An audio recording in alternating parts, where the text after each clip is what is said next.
Hello, and welcome to this week's episode of the Pickleball Krewe. We are a group of pickleball fanatics based in southeast Louisiana and are passionate about all things pickleball everywhere.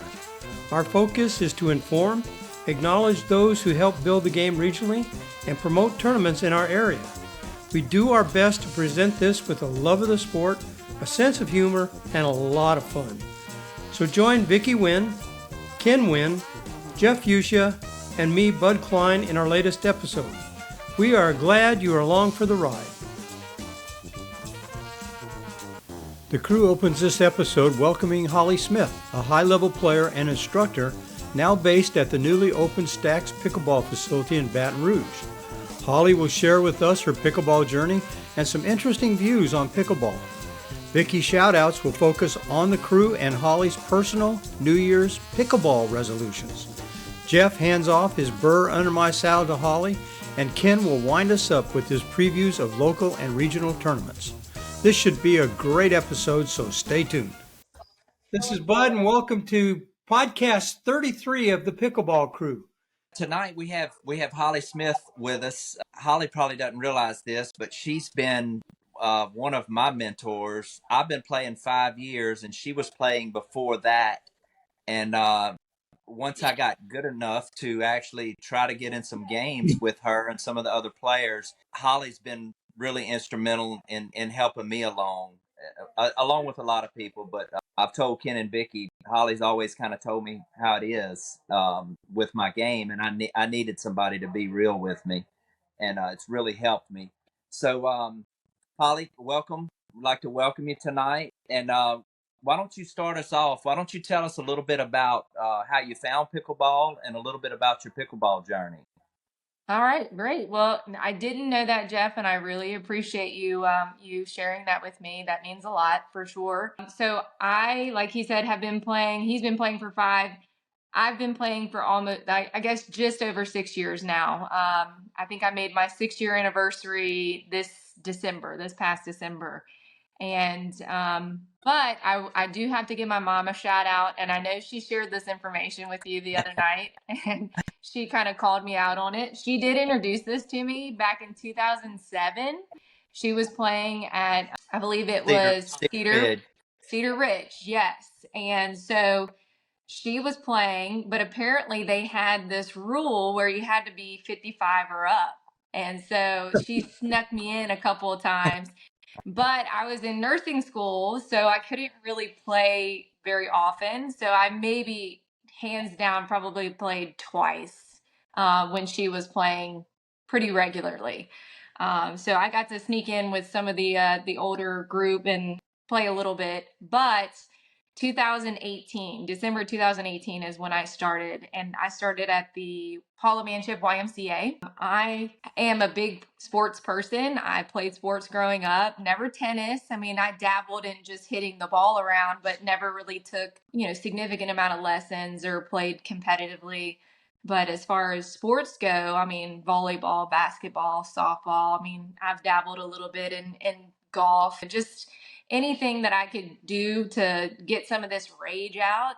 that was what I was doing. So competitively, it attached. It is a pickleball attached to me. So once I played at the Y, and it was indoors, of course, because that's pretty much all there was in 2018 was indoor anywhere. I literally would go to play at Highland Road Park from 8 to noon, and then leave and go play at the YMCA from like 1 to 3.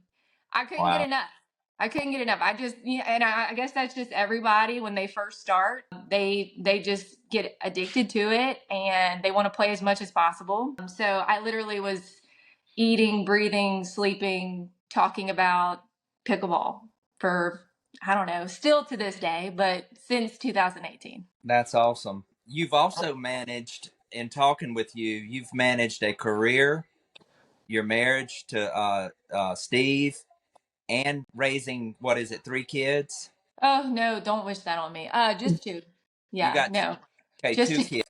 How has that been? Because you've managed to reach a pretty high level with all of that going on. Honestly, the first few years was pretty easy. The last couple years have been more difficult, honestly, because the kids are now more into everything. Whereas when I first started, they didn't really have a lot going on. So I could go and play all of that, especially when they were at school. And being a nurse has been such a blessing to not only to take care of people, of course, but with having those days off throughout the week, it allowed me to have those daytime playing where a lot of the people were playing at Highland Road Park from 8 to noon, and then being able to go to the Y while the kids were at school. So it was such a huge blessing to have that shift work mentality to be able to do that. So I do chalk that up a lot to my nursing and having that availability. But also now that they're older, they're playing sports, and all of the evenings are taken up. I don't really get to play much in the evening, so it's really when they're at school that I get to play the most. So that has been a little bit tricky now that it's a little bit they're getting older and having more activities. So that's been harder. The last couple of years has been tough. Keeping that level that I want to be at has been tough the last couple of years. Ken, Vicki, do y'all have any questions? And or I have one. Holly, when we visited Stacks, they mentioned to us that you had really been watching out and noticing that there was just a greater need for more women to be playing. They mentioned to us that you guys were going to be hosting a ladies' night and trying to make more ladies feel comfortable coming in to play the sport. I wondered if you couldn't expand on that, being the only lady in this group. You know how it Be feels, concerned Vicki. with- And finding high-level partners. I hear people struggling with those things. How do we get more ladies involved? Yes, so I feel like that was a major thing that I don't know if I've really found anywhere in the Baton Rouge area that has that ability for the ladies, right? And I'm sure that's probably somewhere in y'all's area as well, where because it is such a male dominant, as far as numbers go, sport, it is hard to find the ladies to be able to not only drill, because I don't know this, but I find the ladies game to be a lot different than the mixed doubles game. Yes, very much so. So it makes a big difference, especially, and like I said, the last couple of years has been tough. I lost one of my really good ladies partners, Catherine Seaberth. She was available during the day a lot, and so we would go and play, and she's obviously a phenomenal player, and we were able to drill a lot as well, and we got really, really good, strong women's playing against the men, right? So it wasn't that we actually got to play against women, but we were able to play together and advance that ladies play, even if it was against the men. So having Stacks now indoor where you can play rain or shine, like they say, right? That's their motto. I felt like it was important to have the ladies night and get that started for the ones who maybe haven't played much, because I don't know, maybe it was just me. It was a little intimidating going into Highland Road Park and playing with a bunch of men who had been playing for quite a while and feeling comfortable enough to be able to hang with that group. Obviously took a good little while, but I felt as if some of the ladies there were just so kind in taking me and kind of working with me to be comfortable. And I felt that was something I needed to pay forward, because it's not necessarily the easiest thing to do, is to go in with a bunch of men and be able to play right away. So Right. that was really important to me. Very nice. I know how that is, and I can't tell you the number of times I've been on the court and being the only lady, and I have been hit. I don't know how many times, all over the place. It's a blessing and a curse, Vic. It is nice though when you get to hit the men, it right? makes you keep going and stay determined. So yes. I agree with you. It is intimidating. So I'm glad that you shared that. Thanks. And I'm so happy to hear that you're doing something about it. So. Yes, I think it's not that it's not important to have those, but definitely for the ladies, especially the ones who may not be as strong and comfortable playing with the men who might be. So it was definitely important. I hope they continue to let us do that. I know Stacks is getting like crazy busy. And this was kind of a drawback to the ladies' night, was that they were going to have to cut into their open play. So it should be interesting to see if they can allow it to continue for the ladies. So Holly, you touched on it a little bit, but why don't you go ahead and tell us your role at Stacks? What's going on there for you? As far as you talked about ladies' night, but I'll go ahead and tell them, that you're a certified coach there and kind of other stuff that you're doing there. So I'm certified coach. I've been certified for 3 years. I really just didn't utilize it in a way that was more of a business. So what I did is I was a sponsored player for Head, and they required us to do demo days. And so I felt like if I was going to do demo days and teach people how to play pickleball, then I really should be certified and use that to advance the sport. But the demo days were free and not necessarily very well orchestrated for instruction, but it was just to get people playing pickleball.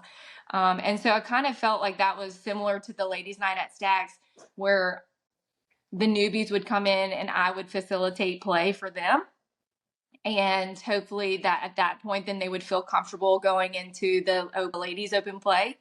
And then I also do private lessons. So Holly, some of the top women in the area have come from strong tennis backgrounds. You not really coming as a strong tennis player, but have done quite well in the sport.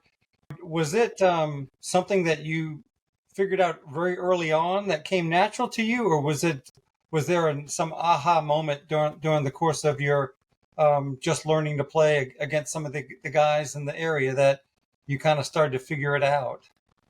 That's such a great question. So I honestly, I feel like volleyball gave me a really big advantage, even though the tennis is clearly the top of the advantage pool, right? I feel like volleyball gave me a really good one too. Court awareness is so important. Knowing where you are, your movements obviously are extremely important as well.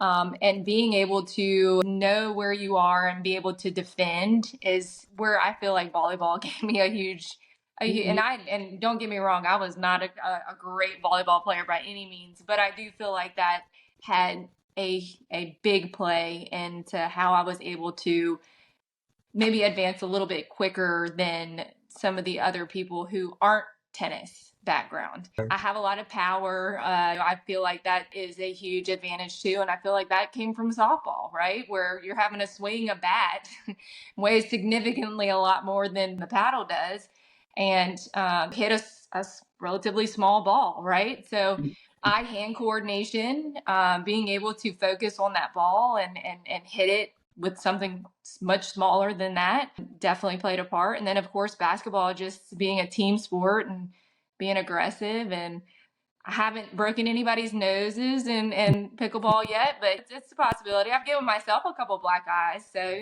being aggressive and the team sport aspect plays a big part too. So I feel like all my sports really helped me be able to advance that, just that what they like to call it, that dog mentality, right? You got that dog in them. But yeah, so I feel like that was a huge part, even if it wasn't tennis, all the other sports for sure. Good. Excellent. So Holly, along those same lines, we touched on it a little bit earlier. As far as your journey is concerned, what's the importance of drilling? Where do you think that fits in for those out there that are wanting to up their games? I think that's the most important thing. You can go out there and play rec games all you want, and yes, you'll improve, but you'll improve at such a smaller amount of time, or longer amount of time, smaller amount of time if you drill. Of course, it's going to go a lot quicker for you if you go out there and hit a third shot drop 1,000 times in a row, right? Whereas if you're playing in a rec game, you may never see a third shot because they're keeping it to your partner. So I feel like that's huge. And then it only helps your consistency. A lot of this game is consistency based, and being able to execute something consistently is very important. And you can't do that unless you go out there and drill. And I mean, coming from just a sports background, but also a team aspect. You don't just go out on a court and play the game in college or professionally. What do? You go out there and you have to practice a lot. And so if you're not out there practicing and drilling or just working on something, focusing on something, you're only going to get a little bit better at a time. And you got to go out there and put the work in. So Holly, what is your drill? What is your drill schedule? How often do you drill? So now that I've started kind of working as a pickleball instructor, I don't really get to drill as much. It's more focused on being able to help people advance in their pickleball. But before, when I was tournament play was pretty regular, I was trying to advance to the upper level. I mean, I work 2 days a week, 12 hours for my nursing job. So I have 4 or 5 days where I could go out there and play pretty consistently if I could find somebody to play with. And we would probably drill for at least an hour, hour and a half each day, and then maybe play, if we had enough, play rec games after that. So it's hard to say when I was actually training, if you will, to advance in those upper levels. But I would say I was at least 3 to 4 times a day. 3 or 4 times a week, at least 1 to 3 hours a day was how much I was playing. Drilling would be at least an hour. You have to at least give it a full hour. And that's the bare minimum of what drilling should be. You should try to get in at least 2 because you need to hit up all those different skills. So Vicki, that means we need to add a day to drilling. Yeah. I'm sorry, but you know, what we got to do. Yeah. I mean, it pays off. It'll pay off. Hard work pays off. So Holly, I don't know if it or not, but we've got a drill group, and we get together twice a week at Pelican Park. Oh, wow. And Vicki normally leads that. I've led it some. We have another lady out there, Julie, that has led it some. But we usually go 2.5 hours of drilling, and we've been doing it for quite some time now. That's awesome. I've missed this week, but all 3 of us, now Ken just retired. He's fixing to join us, but me, Bud, and Vicki have been pretty dedicated to it, and we're really starting to see some benefits in our awesome. Game. Yeah, I mean, and granted, I say an hour. That's if we're just one person, whereas you and one other person, right? So I mean, there's only so much you and one other. If you're drilling with more than that, then if you can get more hours in, that's only going to benefit you. Yeah. I love, and one of my favorites is playing skinny singles. I love skinny singles. One, because I can't cover the court in real singles. I mean, I'd kill myself. But skinny singles, I mean, you have to focus on your shot selection so hard because you have to keep it on one side of the court. But then you're also having to move in like you would when you're playing, right? In the doubles game. So you're only playing against one other person, but you're still playing kind of your doubles because the whole point is to get up to the net, right? So I love if I could drill that, because you're hitting every 3rd shot, you're hitting every 4th, 5th, 6th, 7th, 8th shot. It's just you.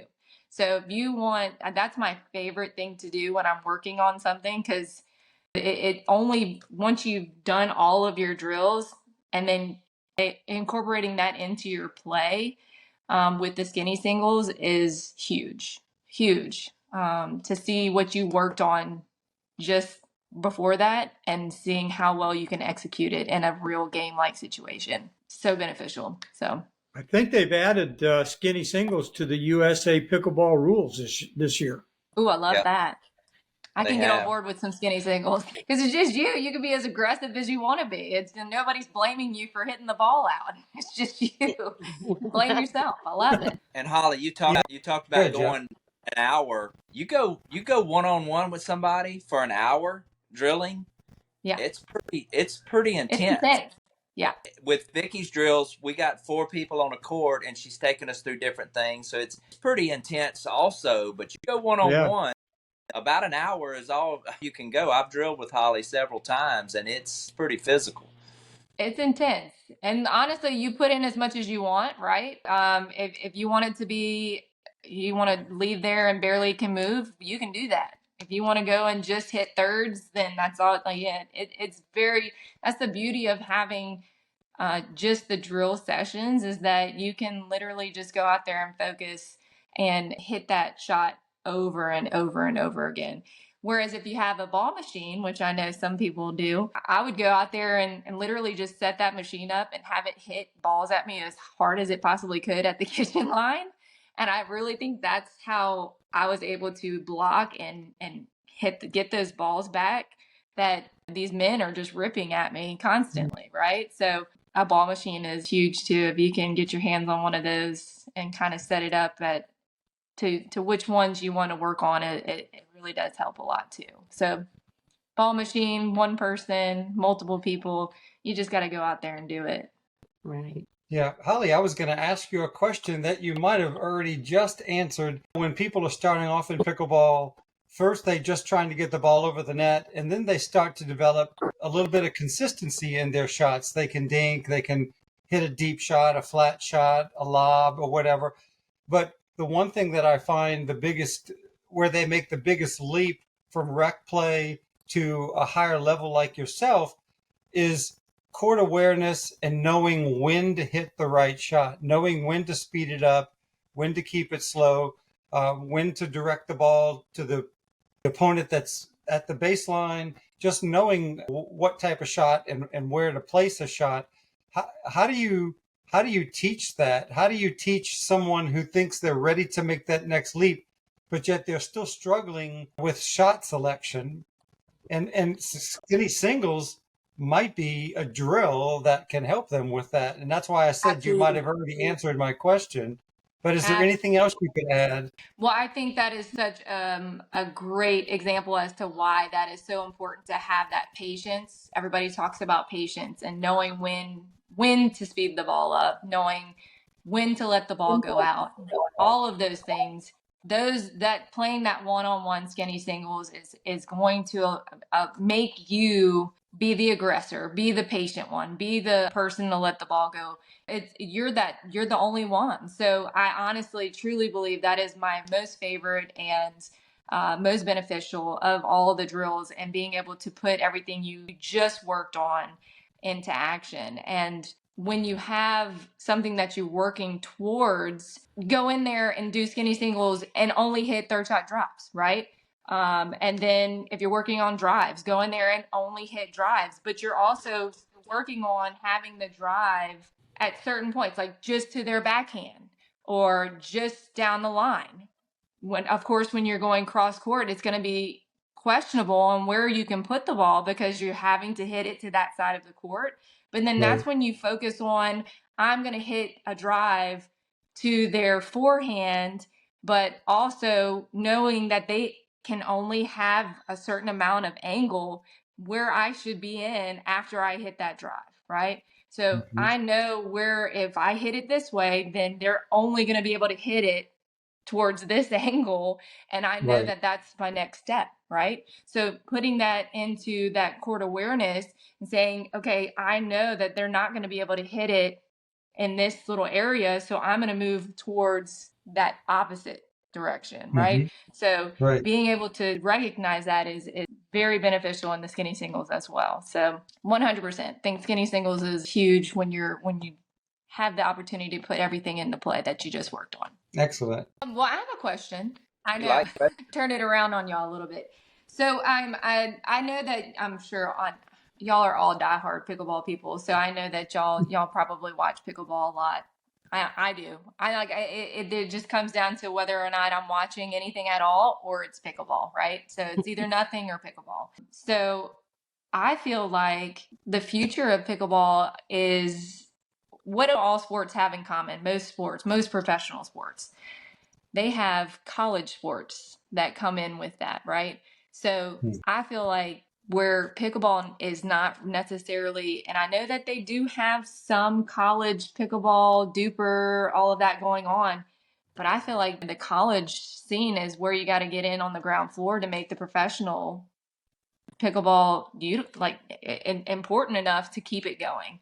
And I feel like that's kind of where they're not really, they haven't really progressed in that because I guess they just kind of went in on professional all in and were, I don't know. I think they're making a mistake not hitting up that the collegiate athlete pickleball situation. What do y'all think? Yeah, I mean, Hallie, I totally agree. And I've asked several people, several of our guests, that same exact question, because to me, that's the only way you're going to get a good, strong junior program going as well. But I have been told they are having clubs. That's all the universities are allowed to do at this point, is to have pickleball clubs. And so there are some that are doing amazingly well. They may have started out with 10 people. And from what I understand, this one university, they have like 150 people who are interested in the club now. So there is a tremendous amount of interest in it. I'm not sure I understand why, but I have been told that until pickleball is what was it, guys? Olympic. Yes, until it's an Olympic sport, that they will not put it at the universities on a competitive level. Dang, that's sad, man. I think it's going to happen sooner than that. I think one of the problems is pickleball is still perceived as an old people's game for the most part. I know we've got the pros are young, but for the most part, it really hasn't hit the youth yet. But I think it's getting there. And a good example of that is Taylor Garcia. Here's a collegiate level Division I tennis player who walked out on the pickleball court less than a year ago. Mm-hmm. And she's the 15th ranked women's pickleball player in the world right now. And that's going to get around. I'm telling you that is going to get around to these young collegiate athletes, that pickleball is not just the old mom and dad sport anymore. Yeah. It's something for everybody. And I think it'll pick up quicker.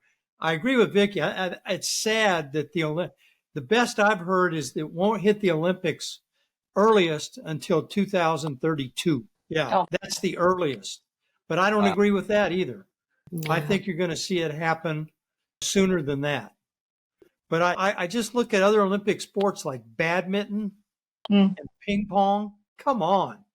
Really? Pickleball should be right up there, at least with those sports. Yeah, 100%. I think that's hilarious. Yeah, So I think it's going to happen quicker. I just don't think pickleball has quite caught on. I know it's the fastest growing sport in the country right now, but I just don't think it's caught everybody's attention yet, especially on the collegiate level. I think it's great though. I know that Duper they've been doing those college campus tournaments, and I know that they're super popular. It would just be really cool to see LSU come. I mean, they're so dominant in so many things. I bet you they could be dominant in the pickleball world too. It's just crazy to think that there's just not that option yet. I will say Stacks is offering a college night. I think on Saturdays they're offering a discount for college students to come in and play, which I thought was kind of a perfect way to get the college kids involved for sure. But yeah, I just think it's crazy that they're throwing all this money, and I'm sure y'all probably follow the MLP and the PPA and the APP and all of that. They're throwing all this money into the pros, and it doesn't seem feasible overall to continue doing that. And it's kind of shown that because of MLP kind of taking a dive and not being very sustainable to keeping up with the PPA. But I will say the APP seems to be doing a really good job getting the juniors involved. So it's going to be interesting. Yeah, it's going to be interesting. So I just thought that was kind of a neat little tidbit. I find that the one thing that the professional sports all come from most of them come from a college-based sport. Mm-hmm. So I think that's what we're missing. Yep. Having the youth right there, Baton Rouge, you ought to start an LSU pickleball club. Would love to. LSU, hit me up. I'm ready. I think they've got one. As a matter of fact, I think they've got one at Southeastern in Hammond. Wow. Yeah. I mean, come on. LSU is just the last to know about it, apparently. Yeah. That's crazy. Well, I will say this. I think that we've seen at least two tennis pros that one I think was officially retired. I'm not sure if the other one ended up saying, hey, I really like this pickleball stuff. Let me retire. But we're seeing some really heavy duty tennis players coming in to pickleball as well. And so there may be a little push there to kind of help drag the sport along I sure hope so. on the professional level. And hopefully in the long run, that will help promote the sport on all different levels.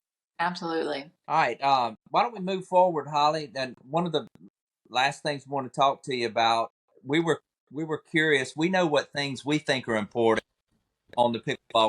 Pick your brain and see if you could give us three of the most important things that you think for beginner intermediates to really focus on when they first start playing the game. Yeah, absolutely. So I would have loved to have known this from the very beginning. And one of the things that is not necessarily a beginner's favorite thing to do, but slow down. You got to slow down. Everything needs to be a little bit slower. It doesn't matter how hard you hit the ball. If your feet aren't in the right spot, if you're not balanced, if you can't make it up to the net, I mean, you just got to slow down and focus on your shot and watch the ball. Like I find people mishit the ball a lot because they're not watching it. They're so worried about getting to that next shot that they don't focus on that one shot that is important to get to the next shot. So to slow down would be my number one tip for the newbies. That not everything is the fast pace, right? So slowing down would be my number one. And I also would very much so say to watch pickleball. That's one of my big things. I literally, when I started playing, I went and looked up YouTube. And really, I don't even know if it was on YouTube yet at the time. It was mostly on Facebook with the Facebook Live tournaments. I would go and watch all of the tournaments on Facebook Live. And and that was before they were commentated, which honestly was probably better because you didn't have to listen to them trying to explain pickleball every 5 seconds. And most of the time I just would mute it because I can't stand to listen to them explain the non-volley zone the 100th time within the same match. But it was so much fun. And I learned so much about pickleball by going and watching those matches. So watching footage and every sport, and if they're telling you they're not doing it, it's a lie. I promise you, every sport, they're going and watching footage of their opponents, of themselves. There's nothing that you can do to benefit yourself more than research, right? Knowing the amount of information that you will need to be able to be successful is so huge. And you can't do that by just going out there and playing rec games. Watching footage is a huge thing. So that would be my number 2, is to go, if you're obsessed with it like we all are, and I know we all are, going and watching footage and seeing why they're doing it, trying to pick apart. And I know you, bud. I know you're watching footage because you are breaking points down, getting that math involved. So I know it's very important to know those things, especially against your opponents, but mostly for your own benefit, seeing what you're doing wrong. Right? That's huge. And then my last thing would be, of course, just consistency and execution. You can't be successful without having the consistency. And the only way you're going to get the consistency is by drilling, right? All the things we already talked about. Yep. It's so important. And it's different. Obviously, in drilling, there's not a lot of pressure. There's not a lot of intensity of being able to get that ball over the net. And in a game, it's totally different. But then at that point, you're going to have to come to, I want the ball. Give me the ball. Whereas a lot of people are afraid to have the ball. Like, don't hit me the ball. Don't hit it to me. Whereas my mentality is give me every shot. I want to hit every ball. You're going to have to beat me with every ball hit to me, which is why skinny singles is so beneficial because every ball is coming to you. So if you get into that mentality that, hey, every ball is coming to me and I'm going to make you beat me with this whatever shot you decide to hit, then that consistency is only going to get better and better and better. Because if you're getting every ball, you're having to make that choice anyway. So the consistency has to be there, and the drilling is where that's going to come into play. Those are Very. great Great advice. advice. Yep. Love it. All right, Holly, thanks for all of that. Good question, good discussion. And now I think, Vicki, you're going to ask us an important question. Yes. Well, for my shout out today, what I thought I'd do is just sort of wish everyone out there, all us pickleballers, wish you a very happy new year. And hopefully we will all get better and better and better during the next year. So along with that, though, we did a little exercise this morning that I thought was really nice and really appropriate. And that was the time of year that you plan and you make resolutions, right? And so we each asked each other, what is your pickleball resolution? So I'll start out with me and then we'll just move around.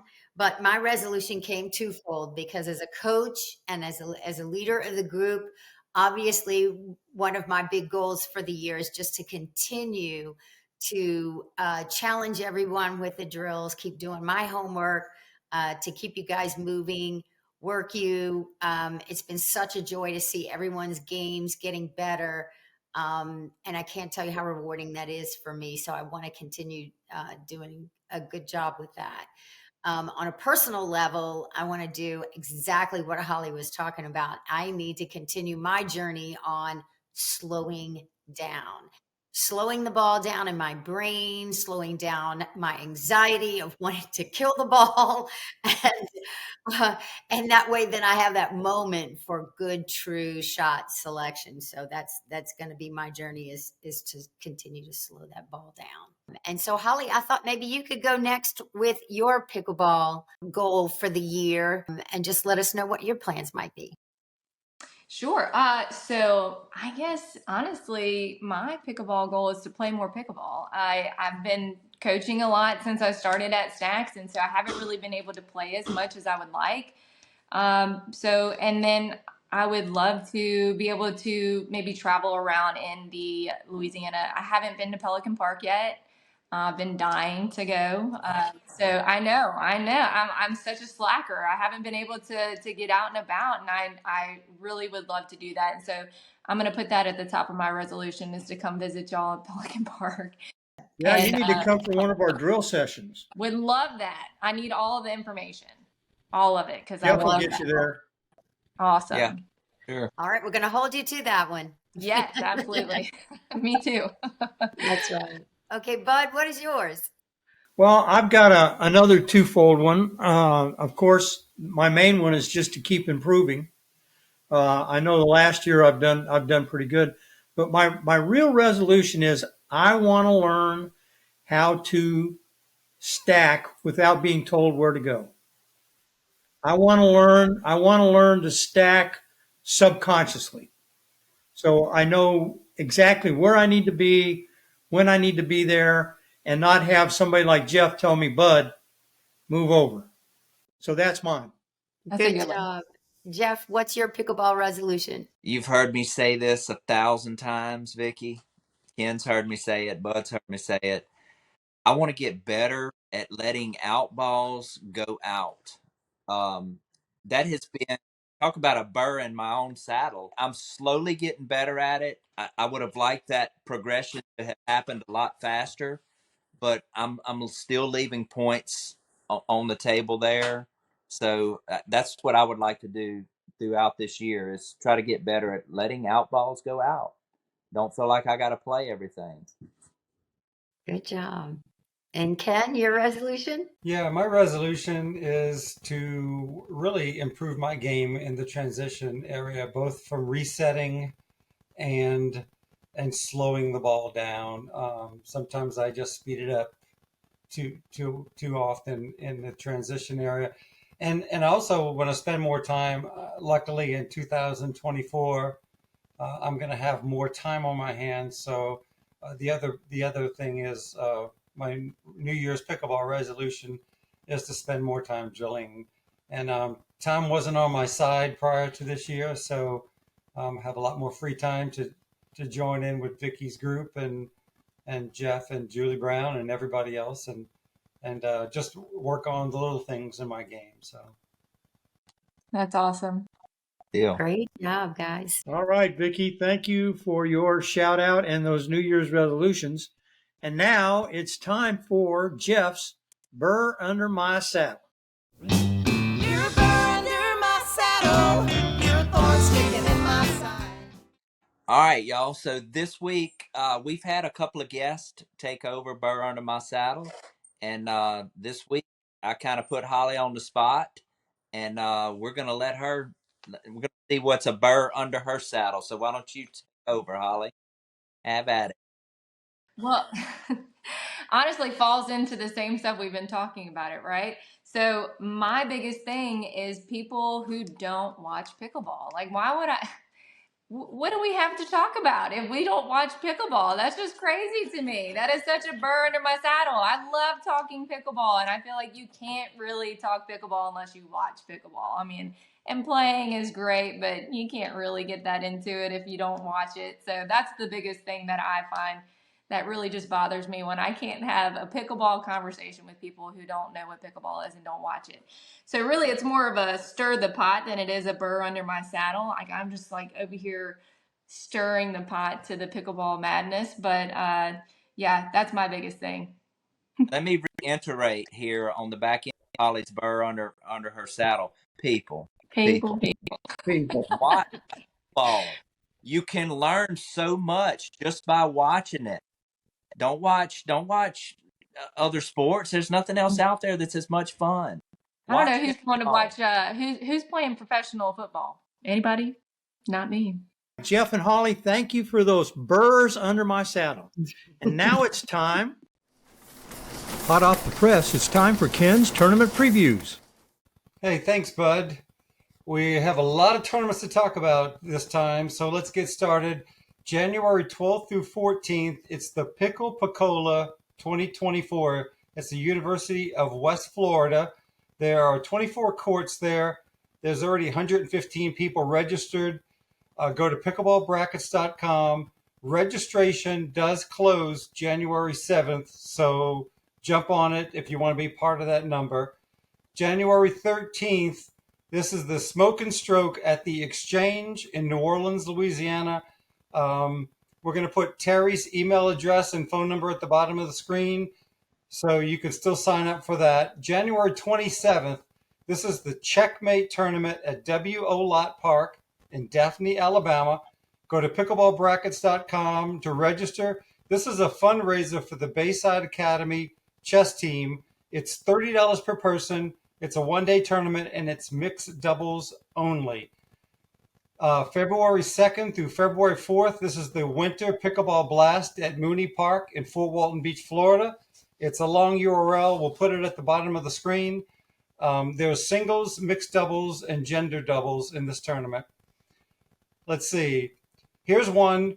February 2nd through 4th, it's the Dragon Slam Tournament at Stacks in Baton Rouge. That's right. We're going to put the URL at the bottom of the screen. You go to Stacks website /events to register. That sounds like that's going to be a fun tournament. And as you know, at Stacks, it never rains on the pickleball courts. February 13th through 15th, it's the Pickleball Jamboree at the Foley Event Center. Scott Korth is the tournament director. Go to pickleballbrackets.com to register. That's a great facility, the Foley Event Center. I think there's 12, 14 courts indoors, and it's a great surface to play on. And even if it's cold outside, you're indoors in the Foley Event Center. February 16th through 18th is the 5th annual Southern Hills Polar Bear Tournament. This is Shreveport, Louisiana. Go to pickleballbrackets.com to register. It is $60 registration plus $20 per event. Men's doubles, women's doubles, and mixed doubles. Later in February, the 23rd through the 25th, is the Canebrake Country Club Pickleball Tournament in Hattiesburg, Mississippi. Go to pickleballbrackets.com. This is a beautiful country club, and they have just finished building 12 permanent outdoor courts. There's already 18 people registered for this tournament, so jump on it if you want to get to Hattiesburg, Mississippi. February 27th through March 3rd, paddles at the Plex, Opelika, Alabama. Pickleballbrackets.com, again, to register. There's already 153 registered. This is a great facility. If you haven't played in Opelika, they usually have about 700 to 800 people registered for their tournaments. So it's a fun time. Let's see, March 15th through 17th in Biloxi, Mississippi at Pops Ferry is the Mississippi Senior Games. Again, go to pickleballbrackets.com. This is a qualifying year, so there will have singles, and if you medal, you'll actually qualify for nationals, which will be in the summer of 2025 in Des Moines, Iowa. The same weekend, March 16th, 17th, paddles on St. Patty's Day at Pelican Park in Mandeville, Louisiana. We'll put the URL at the bottom of the screen. It's Pelican Park's website. Registration has officially opened, so jump on it. It's a great facility there. That's our home courts, and they always do a great job putting on a tournament. Let's see, March 15th through 17th. This is the first annual pickleball tournament at Graywood Golf and Racquetball Club in Lake Charles, Louisiana. Go to pickleballbrackets.com. It's $50 per person. There's gender doubles and mixed doubles, and there's 12 courts there.